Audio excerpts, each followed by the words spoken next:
IPS Azad, let me come to you next, sir.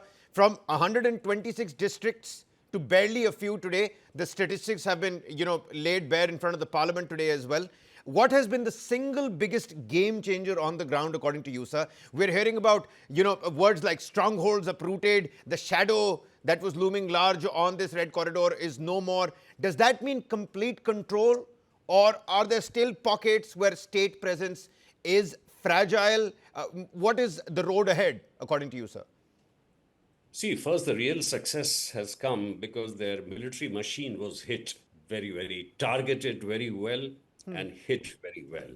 And when people like Hidma, for example, as you rightly said, surrendered of that dreaded battalion number 1, I mean, that was the biggest. But what was more even significant was that Hidma was hit while he was running away from his stronghold, somewhere on the inside Andhra, on the outskirts of Andhra border.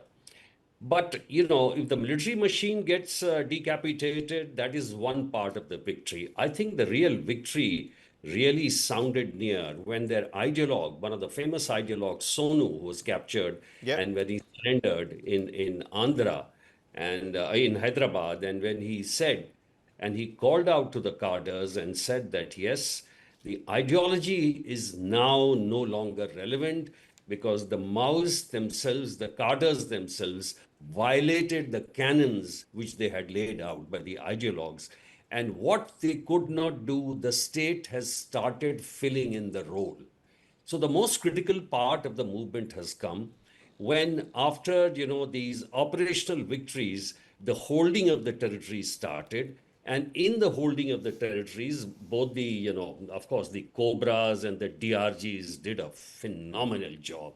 There is no doubt about it. Instate coordination, and as Mr. Nathian, of course, mentioned just now, heroic, activity by the CRPF Jawans. But the most important again was I would congratulate the state governments for filling in the gaps, in the sense once the holding of the territory started, the CRPF camps in the interior started delivering the government schemes and all that. That is when the success started. So right now, I would say that the future lies in very strong rehabilitation. That's the biggest task. Already things have started. Sudum Cafe, which is there in Bastar by the surrendered Naxals, a library in every village by SP Gadchiroli. These are very happy signs. So we have to hold the territory more, give more and more kind of rehabilitation skills, etc. And that is the way to go forward in the future. Well, that is a pertinent point.